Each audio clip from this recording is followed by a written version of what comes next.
In this video, I'm going to take you through the best transfer options for Game Week 2.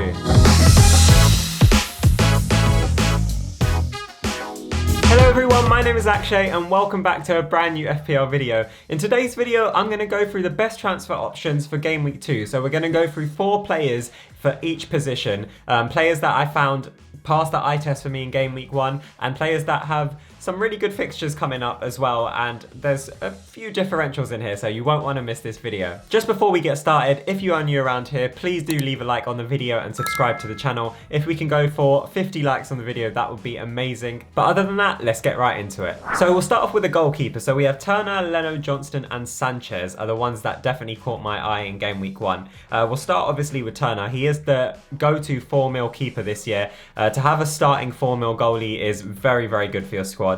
And Nottingham Forest play Sheffield United in Game Week 2, which is a very good fixture. They do have a tough run though, going into the next 5 games. Obviously they play Man United, Chelsea and Man City in that time. But Turner isn't a goalie that you're going to always want to play. He's the best possible bench goalkeeper you can have because obviously he's a 4-mil starting goalie. So you're going to just mix and match with whoever your main starting keeper is, whether that's one of the other 4.5-mil keepers or if you've got even more of an expensive one like Anana or Edison or somebody like that. But anyway, Turner's ownership is 14.3%. For Game Week 2 specifically, his expected clean sheets are 0.38 and he actually has the highest expected points out of the bunch there with 4.1 expected points for Game Week 2. Obviously not the highest when you do consider the next 5 game weeks. But yeah, still very, very good for Game Week 2, but I wouldn't be playing him when the difficult fixtures do start to come along. But we'll move on to Leno now. He was amazing in Game Week 1, the highest scoring goalkeeper in Game Week 1. Definitely passed the eye test. He made 9 saves in Game Week 1, which is really, really high. Obviously getting the save points, and then he did get max bonus points as well. But if we look at Fulham's next 5 fixtures, especially their next 3 fixtures, it isn't the easiest on paper. They play Brentford, Arsenal and Man City. So I wouldn't be transferring in Leno at the moment. He probably will be getting a lot of save points still because those teams are very attacking that Leno is going to be faced up against. However, I just don't see Fulham keeping clean sheets in those 3 games. So a decent option to look for, I would say after Game Week 5, but not at the moment. However, going on to Johnson now, I do think he is a really good pick. 4.5-mil keeper. He was the one that I initially was going to start the season with, but then I did change to Steele in the end. His ownership is super low, only at 2.1%, so could be a really nice differential keeper for your team as well. And Crystal Palace have some decent fixtures across the next 5, barring Game Week 2, where they do play Arsenal. Then they've got Brentford, Wolves, Aston Villa and Fulham. I can see them keeping maybe 2 clean sheets in that space. But out of the 4 goalkeepers I am showing you here, he has the second highest expected points across the next 5 games with 15.1. However, the standout goalkeeper is definitely got to be Sanchez. He's now that Kepa's gone to Real Madrid, Sanchez is going to be the starting goalkeeper for Chelsea. And just look how good those fixtures are, especially for a £4.5 million goalkeeper.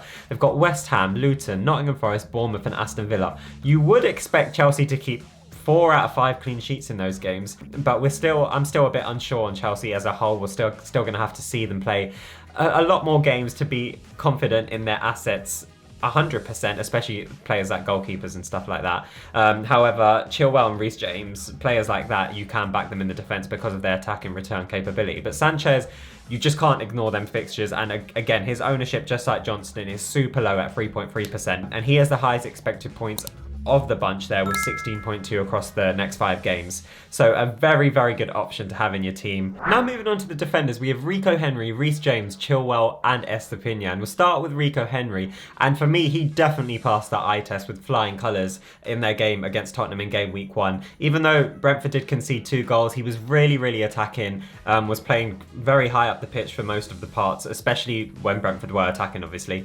And Brentford have some nice fixtures coming up as well. They have Fulham, Crystal Palace, Bournemouth, Newcastle and Everton. So I would back Brentford defenders across their next 5 games. His ownership again is super, super low and he is a £4.5 million defender. So at the moment for me he's the best of the bunch out of the 4.5 mil defenders. His ownership's only 2.9%, so again could be a great differential, and he's a starting £4.5 million defender as well. It's not somebody that you're going to have to put on your bench a lot. So a brilliant pick there, definitely worth considering, especially if you want to free up some budget around your squad. But now moving on to the others. So we'll go on to the Chelsea boys. is Reece James. We'll start with. Surprisingly, at this moment, his ownership is actually higher than Chilwell's. His ownership is 18.5%. Still not super high, so a really good pick as well. However, the only problem with Reece James is Poch did say that he didn't have the best pre-seasons and he's still struggling fitness-wise. That's why he got subbed off earlier than expected in the Liverpool match. He wasn't actually injured, as a lot of us thought he was. So the only problem there is you're not going to be guaranteed to get 90 minutes all the time with Reece James. And just like both of the pair, actually, you just don't know when they're going to get injured, because half the time they seem to be injured, which is very annoying. However, his predicted points across game week 1 is quite harsh, I would say. They play West Ham, so I don't think it should be as low as it is. And like I said, just the same thing for Sanchez. I'm going to say the same thing for James and Chilwell. Both of their fixtures across the next 5 game weeks are absolutely brilliant. But yeah, definitely if you can, try and get one of the Chelsea defenders out of these two in your team. Chilwell was so attacking in the Liverpool game. He did score a goal which got disallowed. He did get an assist as well. And he just looked really good overall. He was basically playing left wing for most of the match. So if you've got a defender essentially playing on the wing half the time, it's definitely a given. But he has had a price increase, so now he does cost 5.6 mil. So if you don't have money in the bank, it is going to be quite difficult to get him in your team. But now moving on to definitely the standout pick out of the defenders for game week 1, and that was Estepinian.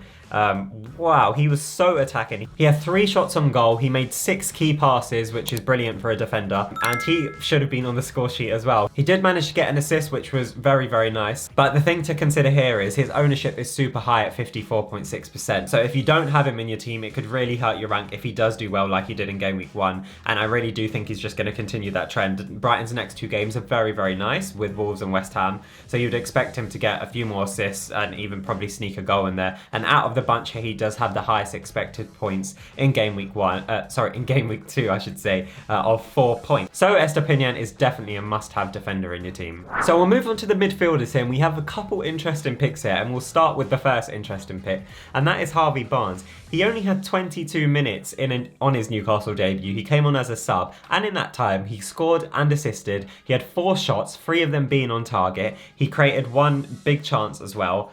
So he had an absolutely flying start to his very short Newcastle Premier League debut. His ownership is super low at 4%, and now because of that performance, I definitely think we're going to see him start a lot more in a Newcastle shirt now, 100%. The only thing to worry about here with Barnes is Newcastle's next 4-ish fixtures are still difficult. They play Man City, Liverpool, Brighton and Brentford. However, on paper, Aston Villa was a difficult fixture as well, and they absolutely blew them out of the park, battering them 5-1. So maybe Newcastle, we do have to consider their assets, and maybe this fixture run, they're not really going to be phased too much by it. So there's 2 players that I would recommend. I'll get onto another one in when I move on to my forwards. But definitely Harvey Barnes. If you want to move on Newcastle players early, he's definitely an insane differential pick. And if it does work for you, you could gain serious rank very fast by having him in your team. Now moving on to the next midfielder, and that is Eze. Also 6.5 mil, like a lot of the list here. His ownership is 15.9%, so you could class him as kind of a differential as well. But statistically in game week 1, it was through the roof for Eze. He had 8 shots and made 7 key passes and didn't return. I don't know how that is possible. He just got so unlucky. But yeah, the numbers that he pulled in game week 1 cannot be ignored. And yeah, like I said in a couple videos ago when I did my team selection and said that Eze was going to be in my team, he's going to be the main talisman now for Crystal Palace. And it looks like Chelsea have agreed a deal with Crystal Palace for Elise. Well, they've triggered his release clause, so even more Eze's going to be the main man in that team. And I still think he's an absolutely brilliant option. His expected points in game week 2 are 4.7, which is very nice. And out of all of the attacking players for Crystal Palace, you are expected to see him play in 90 minutes a lot of the time. But now let's move on to Diaby, who is the 3rd pick out of the midfielders for me. He had a really good debut, even though Aston Villa got battered 5-1. He scored a goal, could have scored a second goal, missed an absolute sitter. His ownership isn't too high as well at 7.6, so he's a very nice pick to have. And one thing to consider with Diaby is he's basically playing up front as a 2 alongside Ollie Watkins, so you're essentially getting a striker in a midfielder position, which is always lovely to have. His expected goals for a midfielder, because of the reasons that I just mentioned, are quite high as well at 0.45, and his expected points are very nice as well for game week 2 at 5.1. Aston Villa should have a massive bounce back. I'm not worried about Aston Villa attacking wise, just defensively I'm a bit worried about them. So they play Everton at home in game week 2 and then play Burnley away in game week 3. So there's some nice fixtures on paper as well, where they can have a big bounce back, and we should be seeing some big returns from their attackers with the likes of Diaby and Watkins. Now moving on to my final pick for the midfielders, and that is James Maddison. He is in my team, so I was so happy in game week 1 when he did get those 2 assists, albeit the second assist was a bit dodgy, but it counted, so I'm going to take it. He is kind of becoming a must-have for me. He's definitely looking like he's going to be the main creative threat in the Spurs attack, and Spurs were just very, very attacking, and he was at the heart of everything in game week 1. Their fixtures are okay. If we look at the next 5, the next obviously fixture in game week 2 against Man United is a little bit difficult, but then they've got Bournemouth, Burnley and Sheffield United, which are very nice on paper, and then it's the big North London derby against Arsenal. But definitely Maddison is the go-to man in that Spurs midfield. Now finally getting on to the forwards. So there are some interesting options here, and we'll start with Julian Alvarez. So now that we understand that De Bruyne is going to be out for 3-4 months, it is very, very likely that Alvarez and Foden are going to have more cemented positions in the side, especially Alvarez. I do believe that he's going to replace De Bruyne's position and play in that cam / centre forward-ish position.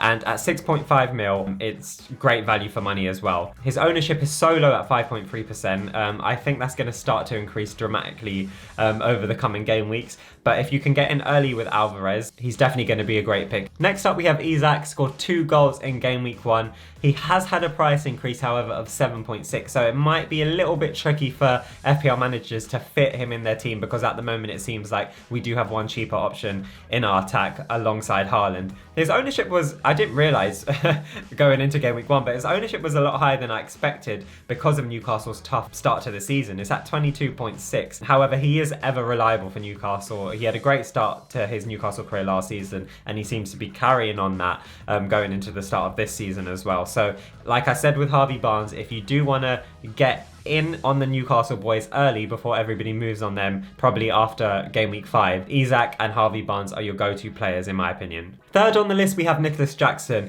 who was very impressive on his Premier League debut, even though he didn't score a goal. He was very direct, ran at the defenders, and I was very impressed with what I saw of him. At 7 million as well, he looks very good, and just look at those fixtures. Like I said with Reece James and Chilwell, the fixtures are just so attractive for Chelsea players at the moment. He had an expected goal involvement of 1.1 in game week 1, which was very unlucky because he didn't actually manage to get a return. But if you do want exposure to any of the Chelsea attackers, midfielders, Nicholas Jackson is the only option I would consider. Kind of looking like a must-have at the moment as well, even though I don't have him just because of that fixture run. It's just looks so good on paper. And finally, getting on to our last player, our last forward, and that is Ollie Watkins. Like I mentioned with Diaby, they are playing alongside each other up front, and Ollie Watkins has been super reliable under Emery, and Aston Villa are 100% going to be looking for a massive bounce back with 2 upcoming nice fixtures with Everton and Burnley. He has the highest expected points out of the bunch here for game week 2 with 5.5.